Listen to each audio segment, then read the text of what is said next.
Hi, my name is Izak. I'm from SYKO, and today I want to talk to you about belief systems. And with belief systems, I don't mean belief in God. I mean the software programming that's in our heads that runs our lives.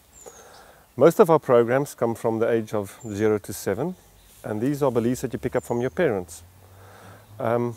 Scientists have discovered that kids are basically running around being in hypnosis. Their minds are operating in alpha mode, which is between 7 and 14 megahertz. And so they just absorb like sponges. So for instance, where does the belief come from? I'm not a creative person is my own belief. Example, my mother came in when I was 3 and I was busy cutting up her curtains with a pair of scissors, and I thought I was being very creative. My mother didn't think so, and she really smacked me very hard. So what happens to me? The following can happen. Mummy doesn't love me when I'm creative. If I'm creative, Mummy gets angry. It's not safe for me to be creative, etc., etc., etc. And this is how belief systems gets put into our heads, and they stay there. So basically, most human beings on this planet are precocious 5-year-olds running around, operating on systems and beliefs that they got from childhood. That's why we all go immature when we fight with each other. You know, we show signs to each other and we swear at each other, and you think, who is that person? That wasn't me. You know, who's that monster? And as Donald said, belief systems is running our lives. It runs our addictions. And the question is, how do you change that? And it's possible to change it. We have various techniques because, as I said, your children are running around in hypnosis. So you can use hypnosis, which we personally don't use, or we can use what is called commonly the new energy psychology methods. And there's things from EFT to body talk to kinesiology to SYKO.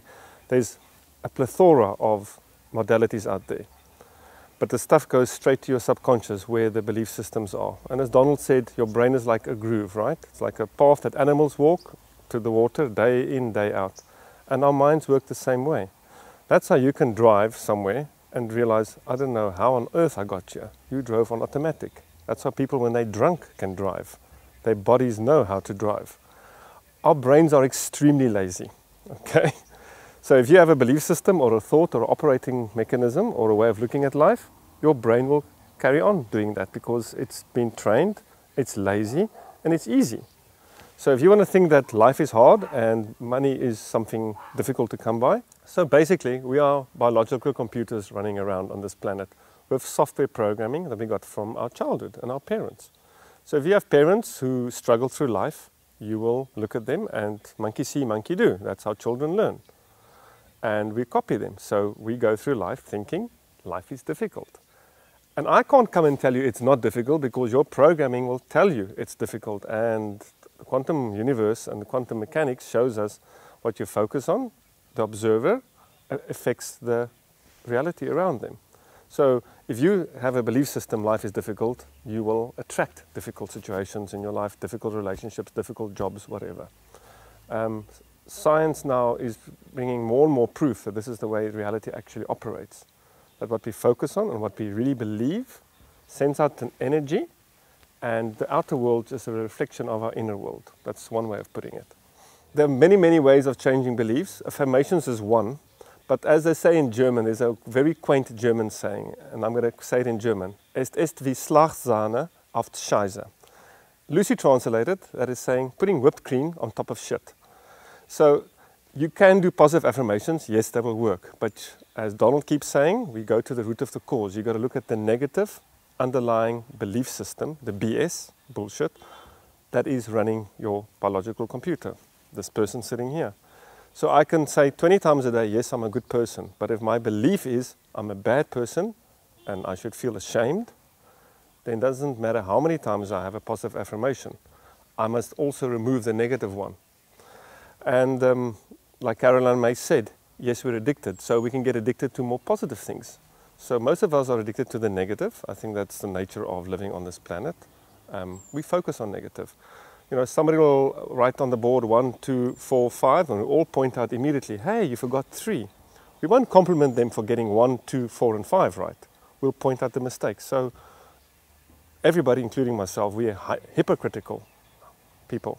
And our mind is critical. I think that's the nature of the mind, is to look for faults and mistakes. But I firmly believe, there's another belief, that it's possible to change this. And my own life experience and the people I work with and my clients and my colleagues, we see this daily in our life. It's possible to change your negative belief systems. And one way that I discovered quite recently, and Greg Braden, who's a very fascinating guy, please go and Google him, Braden, B-R-A-D-E-N. He's got a very cute little technique and a very simple technique. You put your hand on your heart very gently. Okay, this is your heart space. And you think of something that happened to you in the past, a negative thing. Okay, my girlfriend cheated on me when I was 21. And you think of that feeling, and you bring up that feeling just for a couple of seconds of that anger, disappointment, resentment, betrayal, helplessness, and you focus on that for a second. And then you go to a complete opposite, at least a neutral or opposite feeling of love, acceptance, forgiveness. Try this in your life. Take 5 things, right? Take a piece of take a pen and paper, write down 5 things that happened to you that bothers you, and yet you have emotions associated with them. You go to each one, put your hand on your heart very gently to focus your attention on your heart. That attention affects your heart coherence, which is something I'll talk about in the next program, and your heart variability, which is your peaks and your lows that your heart beats. They've discovered, the guys at HeartMath, that is linked to your emotions. Anyway, that's for the next video. You put your hand on your heart, think about the negative emotion, and then think about a positive emotion. And that simple, very simple exercise gets you to change the neural pathway that Donald spoke about, linked to that memory of my girlfriend that cheated me. So I'm going to do it right now. I'm thinking of the anger and the resentment and the betrayal and the unfairness and poor me. Then I think about forgiving her, letting it go, forgiving myself, because I blamed myself. And wow, yes, I can just feel my chest literally opening up while I'm sitting here. It's amazing. It works. Go and try it.